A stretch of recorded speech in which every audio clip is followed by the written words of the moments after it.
Assalamualaikum warahmatullahi wabarakatuh.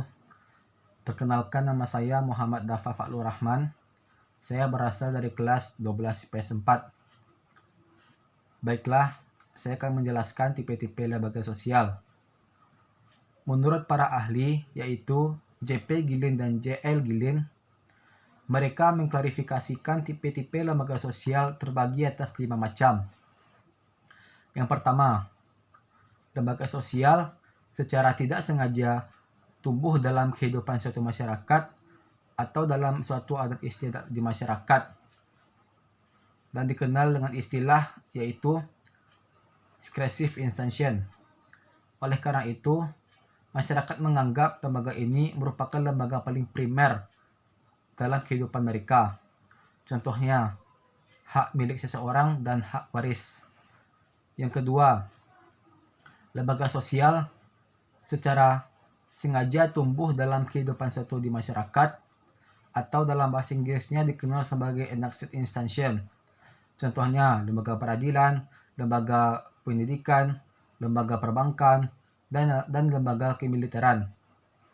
Yang kedua, menurut sistem nilai dan sistem norma dalam kehidupan suatu masyarakat terbagi atas 2 macam. Yang pertama, lembaga sosial yang berperan dalam memelihara keamanan dan ketertiban di suatu masyarakat atau dalam bahasa Inggrisnya dikenal sebagai basic institution. Contohnya keluarga, kepolisian, pendidikan, dan lain-lain. Yang kedua, lembaga sosial yang dimana lembaga tersebut kurang penting dalam kehidupan suatu masyarakat atau lembaga tersebut dianggap kurang penting dalam kehidupan suatu masyarakat atau dalam bahasa Inggrisnya dikenal sebagai subsidiary institution. Contohnya klub olahraga, klub kesenian, dan lain-lain. Yang ketiga, menurut penerimaan dalam masyarakat terbagi atas 2 macam pula. Yang pertama, lembaga sosial yang dimana lembaga tersebut sangat diperlukan dalam kebutuhan suatu di masyarakat. Contohnya keagamaan, pendidikan, pemerintahan, hukum, dan lain-lain. Atau dalam bahasa Inggrisnya dikenal sebagai sunset institution.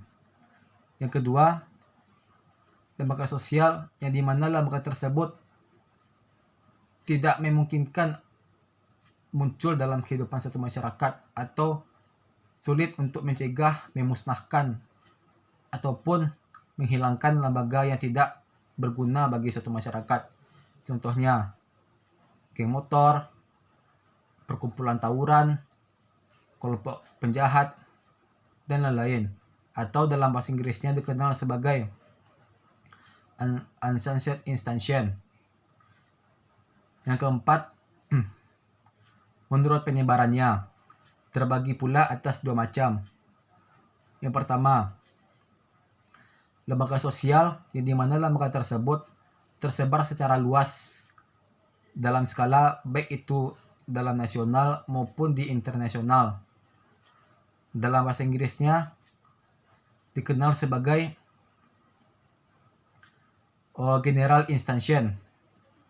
Contohnya saja badan olahraga, agama, dan lain-lain. Yang kedua, lembaga sosial yang dimana lembaga tersebut ditujukan kepada kelompok masyarakat tertentu saja atau skalanya kecil dari lembaga sosial yang pertama tadi. Contohnya saja aliran kepercayaan atau aliran kesenian suatu daerah dan lain-lain. Dan terakhir yaitu menurut fungsional yang ada di dalam masyarakat terbagi atas 2 macam pula. Yang pertama, lembaga sosial yang dimana lembaga tersebut mengarahkan tata cara yang diperlukan atau dibutuhkan dalam suatu masyarakat untuk mencapai tujuan tertentu yang telah ditetapkan. Dalam bahasa Inggrisnya dikenal sebagai operative institution. Contoh dari lembaga ini yaitu perusahaan, perseroan, perindustrian, dan lain-lain. Yang kedua, lembaga sosial yang dimana lembaga tersebut berfungsi untuk mengawasi tata kelakuan, sistem atau norma yang terjadi dalam kehidupan suatu masyarakat. Contohnya saja hukum, perundang-undangan, lembaga peradilan, lembaga kejaksaan, dan lain-lain. Mungkin sekian dari saya.